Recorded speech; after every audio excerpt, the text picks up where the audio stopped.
All right, everyone, I want you to stand up right now. Take out your phones. Take a selfie with your neighbor. It's time to get social.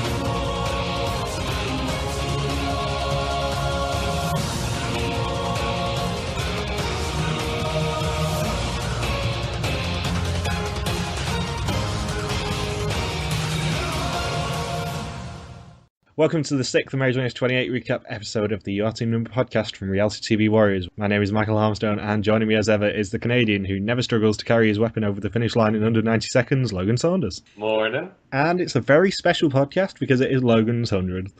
Yes! I made it to the 100 mark.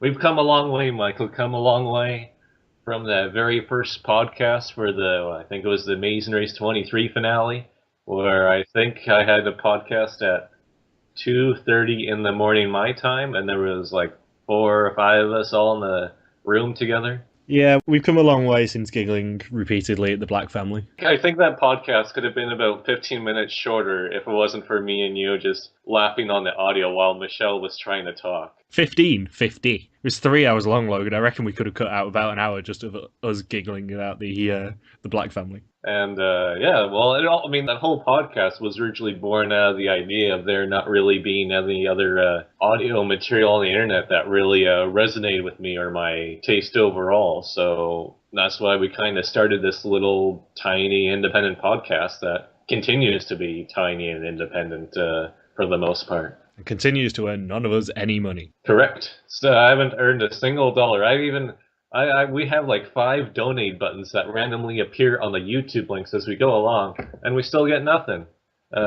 What's the deal with that? I mean, and we're actually losing money by setting up those PayPal accounts each month. So, previously, 8 teams continued racing through Chamonix in France. At the first active route info of the season, Ashley's lead and her clue both fell through her fingers, and then at the detail, her and Bernie chose wrongly and fell to the back of the pack. At the roadblock, Corey and Brody competed, but when Brody stumbled, he gave Tyler and Corey the opportunity they needed, winning them the leg. In a 3-way battle for last, Ashley and Sherry soared, while Erin fell repeatedly, making her and Jocelyn the 4th team to be eliminated. And the teams must now fly to Yerevan, Armenia, and drive themselves in minivans to the Gerghard Monastery, where they can sign up for departure times in the morning. Caution, when in the monastery, teams must be silent. The most disappointing part about this round is that there's no Yetis in Armenia. There's no Yetis to wave the Armenian flag. In fact, that should just be the memory challenge. There should be 12 Yetis set up, and they have to pick out the flags. It's a twist on the classic flag challenge. I bet you that if they repeated the same task with the Yeti in France as they did in Armenia, that nobody would get the Armenian flag. They would just think it's a random cluster of colors. Yeah, the past 2 legs have both featured flag-related tasks. I don't think anyone would have picked out the Armenian one. Is the Armenian flag, it's green and orange, isn't it? Yes, but it is a terrible question to ask me because I'm slightly colourblind. Oh, right. I'll Google this myself really quick. It is red, blue, and red, blue, and yellow. There is no green and there is no orange. Do you want to do that again, Logan? Isn't the Armenian flag red, blue, and yellow? One of the designs does look a bit orangish, though. It does say it's orange. Maybe I'm the one that's colorblind. When I googled it just then, I was going to say it was orange, and you were like, no, it's yellow. I'm Logan, I know better, because I can see colours. It's sort of it's not like an outright orange. It's not like, the orange you see on a Skittle. It's like an ugly orange. It says it's the color of an apricot. That's what it says in brackets when describing the orange on the Armenian flag. You learn something new every day, Logan. This podcast is already more educational than most contemporary episodes of The Amazing Race. Like, Phil didn't even introduce... this was the first time that Phil introduced the city of the previous pit stop, but he screwed it up. Like, he was trying to talk about Mont Blanc, but I guess he had friends on the mind and pronounced it as Mont LeBlanc. How you doing, Fran? Which is especially troublesome given what he's been doing with Top Gear in the past week and causing loads of trouble by doing wheelies in front of the Cenotaph in London. Matt LeBlanc never up to any good. Or is that Phil you're saying that's doing that? Yes. Yes to both of them. Did they do tandem wheelies together? No, Phil was just strapped onto the roof. It's like he was doing a wing walk, but just on top of a V8 supercar or whatever it was. And to follow on from last leg's winter clothing, all teams get Under Armour. Yay! Has Under Armour appeared as a sponsor since Amazing Race 24 Fake All-Stars? I don't think it's appeared as a sponsor officially, but it does appear a lot. There's usually at least one leg of season where you can see them. I hear that for this round, it would have been amusing if they swapped this green team of Tyler and Corey with Brendan and Rachel, just so Brendan and Rachel could rave about Under Armour again. Social media seasons were supposed to be fun. Yeah. I hear that Rachel had to pay $500 for her Twitter account. She had to pay $500 for her Twitter followers. But yeah, I wonder how Brendan and Rachel, they must have just been seething at home, or maybe they were wearing Under Armour at home and they felt really trendy while watching the Amazing Race. And do you want to talk about the incident during the overnight rest, Logan? Or do you want to just skip over it? Is this at the Gate Garden Monastery, right? Well, this is after everyone picks up their tags to go for the next morning, yeah. Did you notice when Kurt and Brody were trying to learn about Armenia? I think they did this before the overnight pit stop, or the overnight rest at the monastery. Yeah, it was when they were in the airport on the way to Armenia, wasn't it? And they picked up the travel guide. Oh yeah, that's right, back in France there, yeah, when they were just they found a guidebook for Yerevan. And they were just, they were like, oh, a couple of bros learning about Caucasus culture. I mean, that was. I've never seen anybody that riled up about Azerbaijan, Georgia, or Armenia ever in the history of anything. Oh, and what was really interesting is that only one racer was recognized while heading into Armenia, right when they landed in the airport, and it was when that local ran up to Sherry in the airport to get a selfie with her. Yeah, everyone just gets recognised this season. I don't think we would get recognised if we were on the Amazing Race on an international season together. Well, except for Jessica and Brittany, I don't think anybody recognized them. But everyone else, good on them. So yeah, there's a bit of an incident that happens during the overnight rest. Oh my god, this is the craziest thing since all the Jeff and Jackie stories from Amazing Race 26. Oh. I was educating Justin and Diana on the infamous 26 stories last night, actually, during their live stream. Oh. Especially the 26 first pit stop stories are my favourite thing ever that we found out about the Amazing Race. And they hadn't heard it, so I had to explain what happened. Oh, they didn't know about, I think what did Mike and Rochelle refer to it online as? They referred to it as the Jack Shack, yes. Where there was anime porn, I guess, at the first pit stop of Amazing Race 26. We're not making this up. This is actually true. If you go back to podcast number 78, Small Town Podcasting, we actually do ask them about this, about the Jack Shack, and whether the rumour of the pit stop taking place in a Japanese internet cafe frequented by businessmen looking at anime porn was correct. And they said yes. And they said the shower drains and stuff were just disgusting in there too, which is so disturbing on so many levels. I think Rochelle said she didn't have a shower that day. Jesus. That's when budget cuts are across the board, when that's where they house you for the first pit stop. Yeah, Jeff and Lyda missed out on that. Yeah, they had to go straight to a resort, probably in Spain somewhere. Anyways, the crazy thing about this season with the social media stars is it's supposed to be really family friendly, but this is Brody, Blair, and some other random local who gets in on the action, and it's the first ever Amazing Race threesome during the overnight rest before the rest of the leg starts up. Yeah, didn't Dana confirm on Twitter that it was just a local? Yeah, from a couple of weeks ago where Dana said, oh, those chess players on the bench were CBS plants. Well, the CBS plants apparently apply to threesomes as well, because that third person involved was just somebody from CBS, I guess, that was brought in just to increase ratings. So, once teams get their clues in the monastery, they must now head to the ancestral home of the Kardashian family to find their next clue.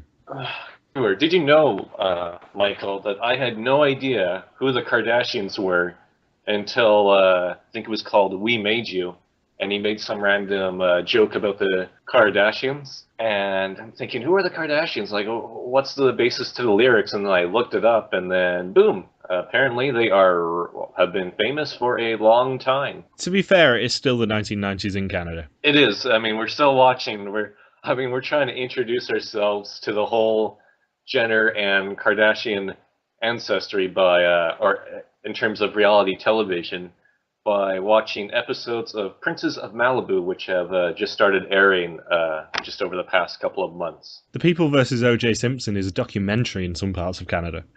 Yes.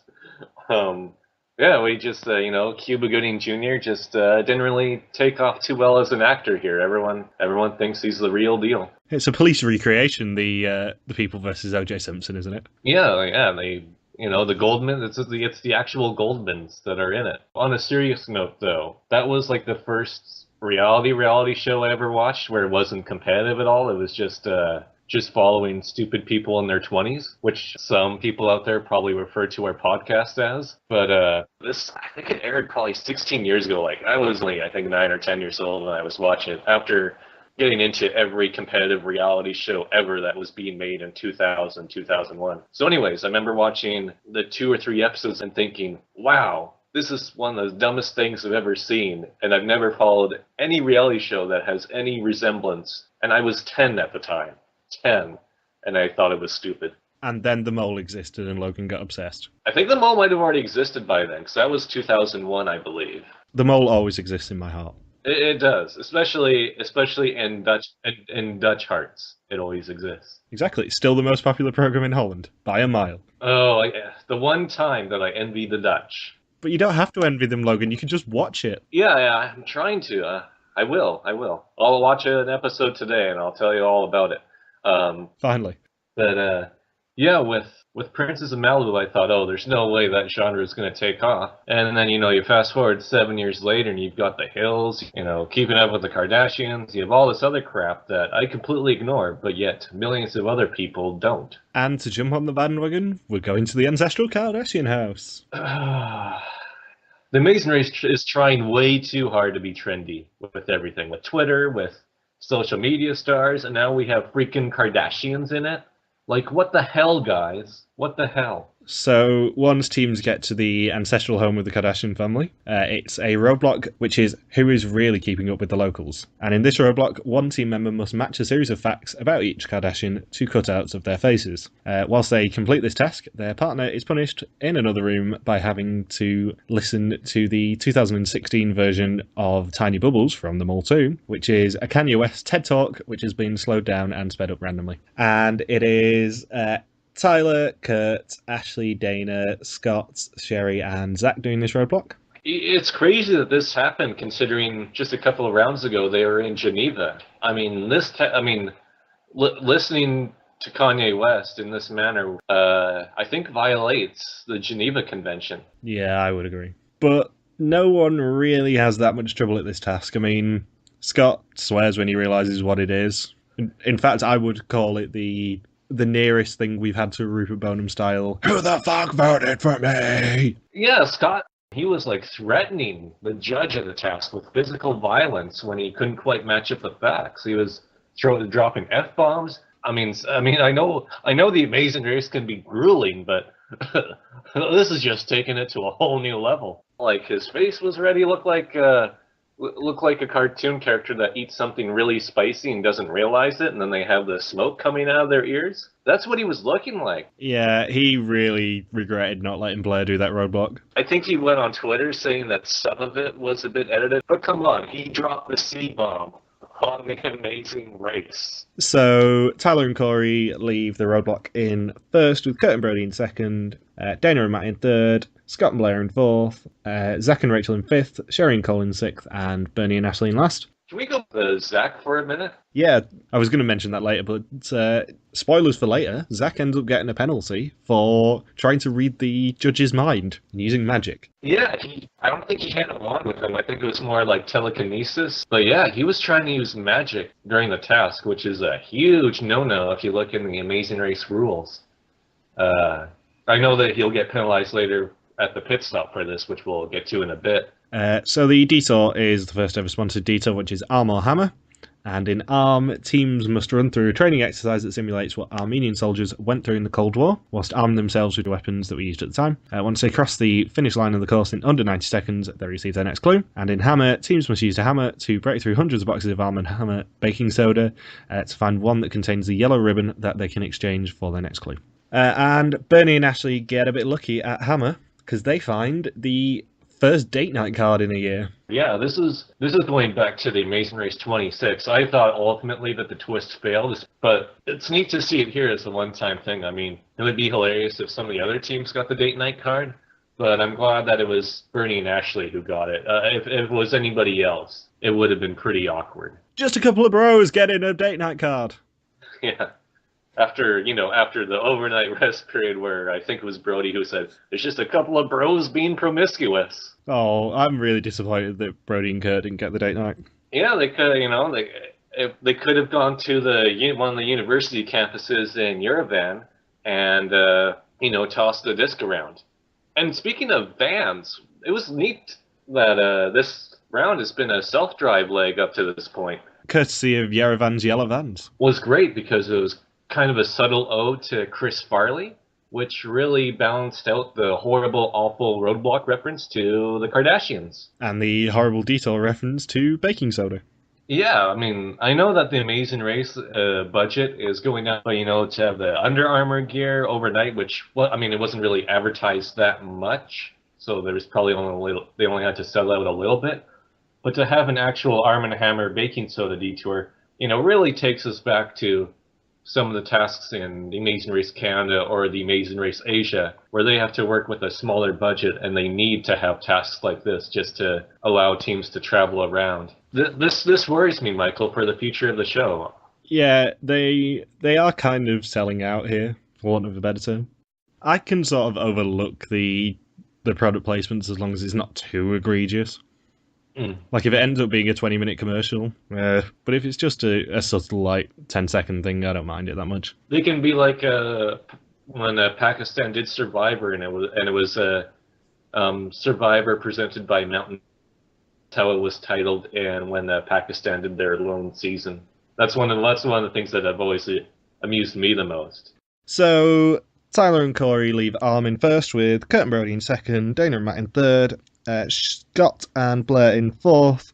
Zach and Rachel leave Hammer in fifth, with Sherry and Cole in sixth, and Bernie and Ashley in last. And teams must now find Victory Park, the pit stop for this leg of the race. The last team to check in here may be eliminated. Yeah, Bernie and Ashley, as lucky as they got with getting the date night card, because I was in one of the boxes, it took them that much longer to find the ribbon with the clue in one of the other boxes. Like, they were going through a lot of them. You think that they would have been able to find something yellow in a box, given it is their team colour? Yeah, you think this task would just be suited for them, but that wasn't quite the case. I mean, Zach and Rachel, at least got lucky right away with them being in fifth. And then Sherry and Cole, I think they started the detour slightly behind Bernie and Ashley, but they managed to get lucky with finding a box as well. But Bernie and Ashley, they were there for a long time.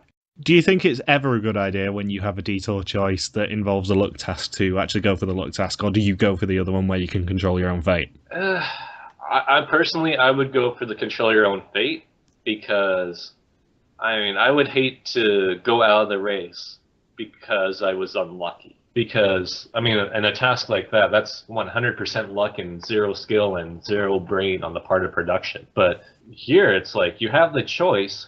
Don't do the luck task unless it's, a cell phone task from last season that Justin and Diana chose to do, because there was only a few cell phones to pick from. So Brody and Kurt are the first team to arrive, but because they whooped and hollered at the monastery, they get a 30-minute penalty, which allows Tyler and Corey to check in first. And they win. Deep breath coming. $10,000 each, new cars, 1,000 Twitter followers each, and a double express pass, which they have to hand out by the end of the next leg, and they can use up to the end of leg 11. And they get to meet the wonderful greeters, which is Shala and Mirna. Yeah, for those who don't remember, Shala and Mirna are actually of Armenian descent. And they get to be the greeters. I mean, how awesome is that? Shala and Mirna back together again. And Shala doesn't even have to touch any electric fences. No, not even during the arm detour. She doesn't. Imagine if she had to do that. She'd be like, I've been electrocuted. Or talk to any prostitutes to try and get directions. Yeah. And Kurt and Brody end up checking in at second, with Dana and Matt in third. And fourth is Scott and Blair. But of course, Phil says, Blair and Blair's dad, your team number 4.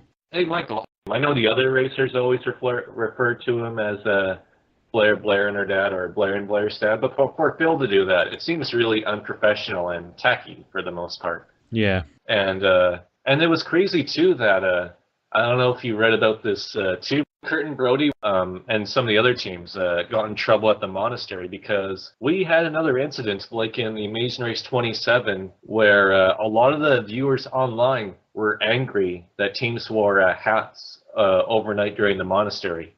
Like I know Kurt and Brody are a bit more hipsters, so they're wearing visors and the online community, just like in that Argentina leg last year, were just tearing into them. It's like, get over yourselves, people. They didn't know. Yeah, I'm quite surprised after last season that they didn't actually introduce any penalties for wearing hats in churches or monasteries. Just imagine if they actually did that, though. Be like, Kurt and Brody, we know you don't memorize every single rule about the Catholic faith and that production didn't inform you of this, but you're getting a 30-minute penalty for wearing hats in a monastery. Yeah, at least they only got the 30-minute penalty for something that they were told explicitly not to do, which was shouting and hollering in the monastery. Yeah, or in Brody and Blair's case, moaning as well. That wasn't in the monastery, though. That was during the rest period, where they could actually just go back to downtown Yerevan. So silly me, yeah. At least they had enough decency to not do that in the monastery.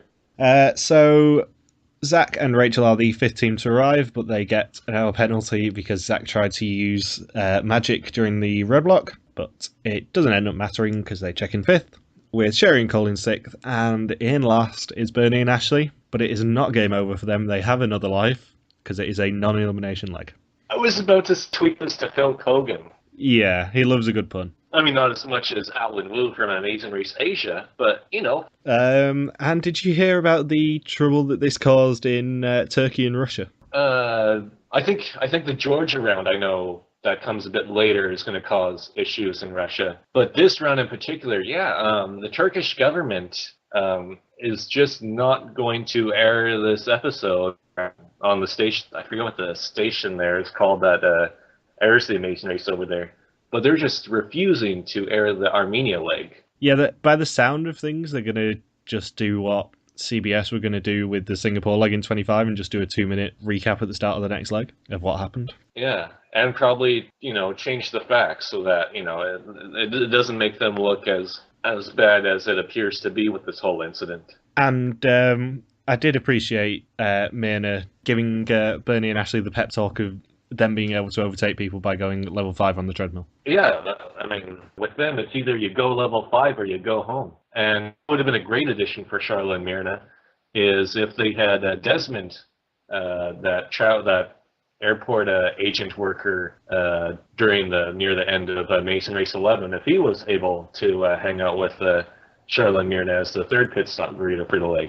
But that might have been too much of an inside joke for obsessive viewers, so I'm glad they just limited it to Shala and Mirna. So next time, teams are going to Georgia, to Tbilisi to be precise, and the leg features chickens, worms, dancing, mud, dental procedures, wrestling, and one member of each team becomes a dictator, which obviously means that all the casual fans are going to be like, oh my god, Dana's such a dictator. Oh, hey, Michael, I know I can't believe we left this part out, but there's one other element to Tyler and Corey's prize. They each got a signed copy of Binged. It's kind of funny that Tyler got to receive a copy of his own book, but that's what happened. I mean, everyone else on the season just looks up to them, so I can't say I'm surprised that CBS obviously bought up 100 bucks of binge. It would have worked better if it was like, instead of the double express pass, it was just a double binge signing, so that they would have the books to keep for themselves and then 2 more copies to give away to another team.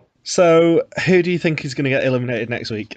I mean, do we know if it's a speed bump for Bernie and Ashley, or is it the handicap again? Well, Phil didn't say that it was a speed bump, but they did also call the handicap last season a speed bump, so, they obviously don't know what they're talking about as it is. Okay.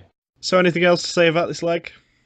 I'm glad it was a self-drive leg. This was the first self-drive leg since probably Namibia in season 26, and I thought the price for Tyler and Corey was a bit excessive compared to, like Kurt and Brody when they won a leg that they only got a couple $1,000s each, and same with Dane and Matt where their cash prize wasn't even aired. I guess they're just getting lucky with these prizes. They're sort of the reverse Justin and Diana in terms of prize luck.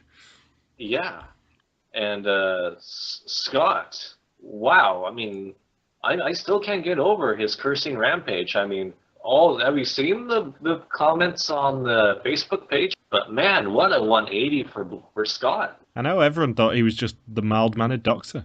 So, thank you very much for listening to this Your Team Number podcast. You can join us in 2 weeks to actually recap episode 6. If you've got any questions, feel free to contact us on our Facebook page, which is Reality TV Warriors, on our Twitter account at RTV Warriors, or on our own Twitter pages at MJ Harmstone for me and at LogSuperQuacky for Logan. I'd also like to give thanks to our good friend Wade Nelson for helping with this podcast. Thank you very much and goodbye. Hashtag RTV Warriors, hashtag 250, hashtag threesome, hashtag Seaborn, hashtag Charlotte and Myrna. Peace. Logan.